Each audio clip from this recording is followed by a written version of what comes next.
Hello student, आज मैं आपको कक्षा 7 हिंदी मीडियम विज्ञान पार्ट 2 पढ़ाऊंगी। जल जल मानव की मुख्य आवश्यकताओं में से एक है। पृथ्वी का लगभग 3/4 भाग जल से ढका हुआ है। यह जीवन की मूल आवश्यकताओं में से एक है तथा जल के बिना जीवन की कल्पना भी नहीं की जा सकती। इसका उपयोग हम लोग पीने में, भोजन बनाने में, नहाने धोने तथा औषधि तथा रासायनिक उद्योगों में, जीवों द्वारा भोजन को पाचन तथा स्वांगीकरण में आदि में करते हैं। मानव शरीर में जल आहार नली में भोजन को आगे सरकाने में सहायता करता है, भोजन पचाने में सहायता करता है, भोजन के पोषक तत्वों के वितरण में सहायता करता है। पौधों में जल के कार्य। पौधों के भोजन निर्माण कार्य अर्थात प्रकाश संश्लेषण क्रिया में योगदान देता है। जल जिन पदार्थों को हम अपनी आवश्यकताओं की पूर्ति के लिए पर्यावरण से प्राप्त करते हैं उन्हें संसाधन कहते हैं। पृथ्वी के अन्य जल स्रोतों जैसे नदियों, झीलों, झरनों, तालाबों आदि में प्रचुर मात्रा में जल पाया जाता है। जल भूमि के नीचे तथा बर्फ के रूप में हिम नदियों में भी पाया जाता है। वायुमंडल में जल जलवाष्प के रूप में उपस्थित होता है। जल के स्रोत: वर्षा का जल, सतही जल, भूमिगत जल, समुद्री जल, पेयजल।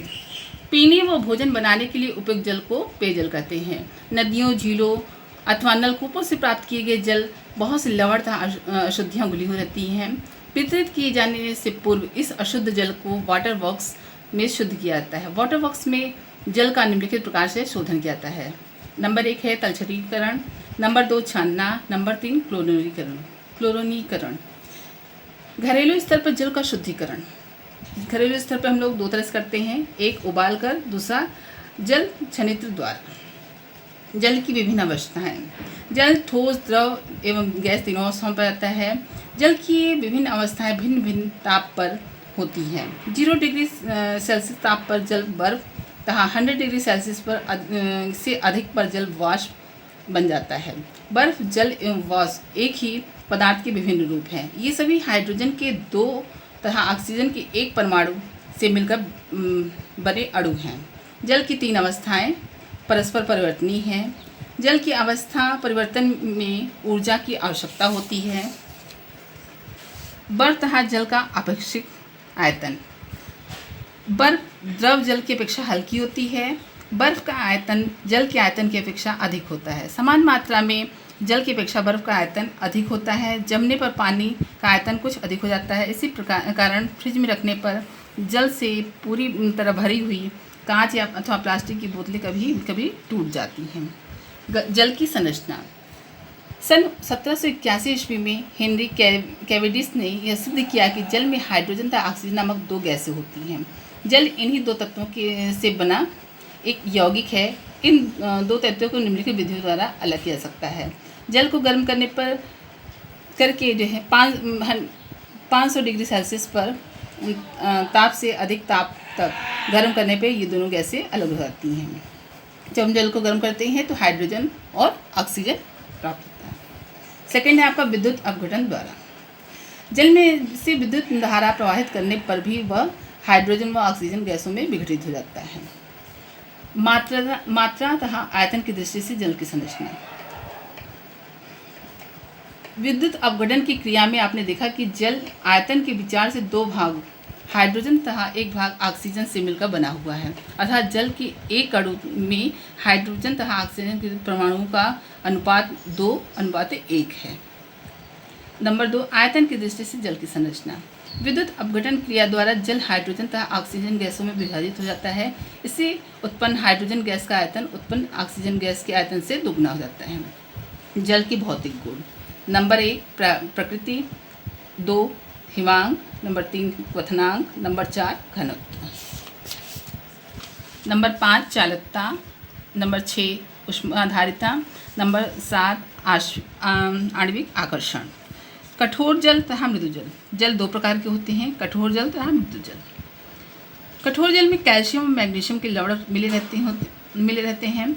कठोर जल में साबुन के साथ बहुत कम झाग उठते हैं तथा यह भोजन पकाने तथा पीने के लिए उपयोगी नहीं होता है। लवणों को जल से अलग करके जल की कठोरता को दूर किया जाता है। इसके विपरीत मृदु जल में इस प्रकार के कोई लवण विद्यमान नहीं रहते हैं, जिस कारण यह साबुन के साथ अधिक झाग देता है। समुद्री जल का खारापन।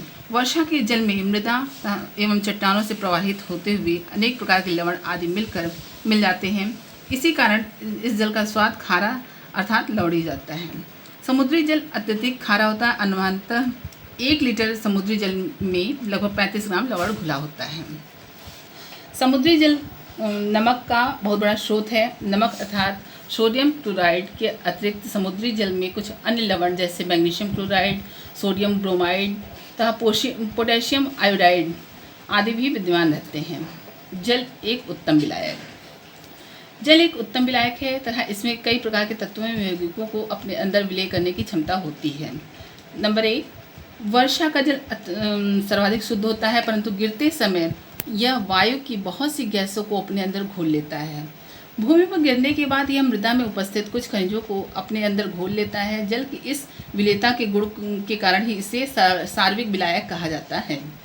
जो पदार्थ किसी विलायक में घुल जाते हैं उन्हें विलेय कहा जाता है तथा विलेय तथा विलायक का समांग मिश्रण विलयन कहलाता है। अशुद्ध जल।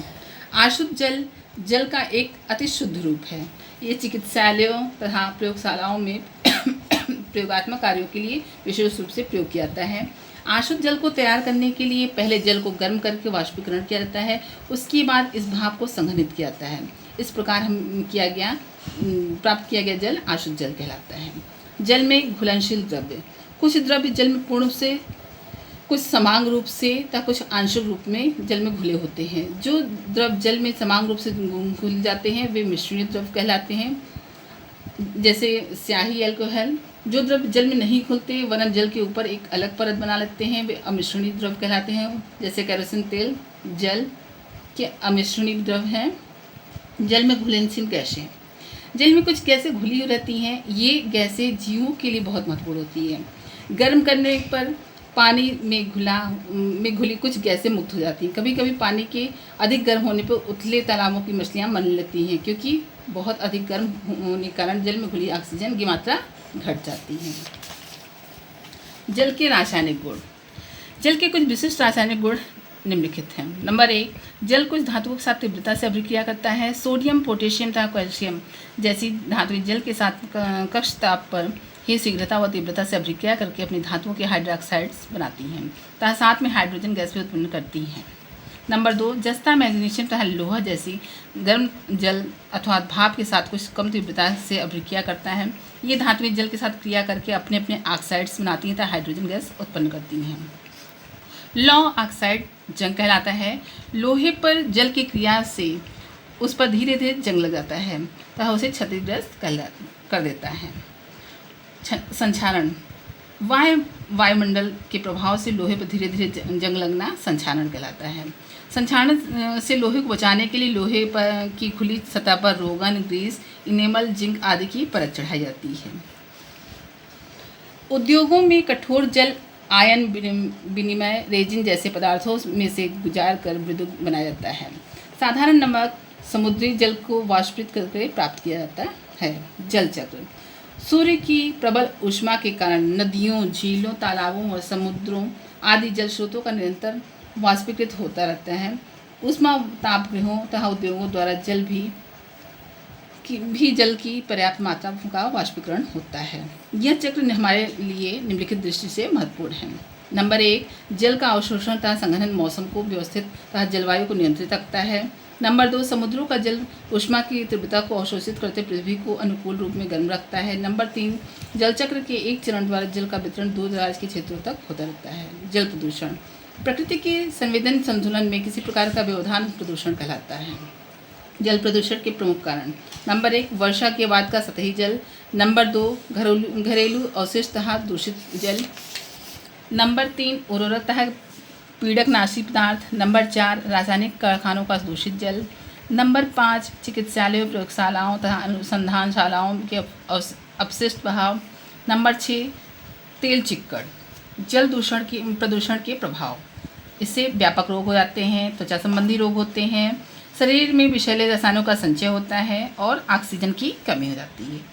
जल प्रदूषण की रोकथाम। जंतुओं तथा मनुष्यों के मल मूत्र को स्वच्छ जल में प्रवाहित करने पर रोक लगानी चाहिए। इससे शौचालय गड्ढों में डाला जाना चाहिए। यदि किसी कारणवश मल मूत्र को स्वच्छ जल में मिलाना ही पड़े तो ऐसा करने से पूर्व इसकी उपचारिता का कर लेनी चाहिए।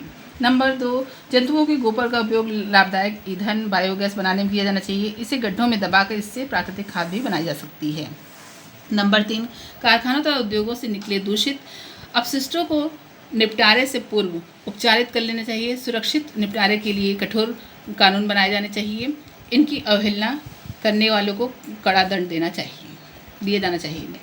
नंबर 4, अधिकाधिक संख्या में वृक्ष तथा झाड़ियाँ लगानी चाहिए। ये प्राकृतिक सौंदर्य को बढ़ाने के साथ साथ पर्यावरण को भी स्वच्छ बनाने में भरपूर सहायता करते हैं। इस पाठ का प्रश्नोत्तर और अभ्यास कार्य अगले वीडियो में किया जाएगा।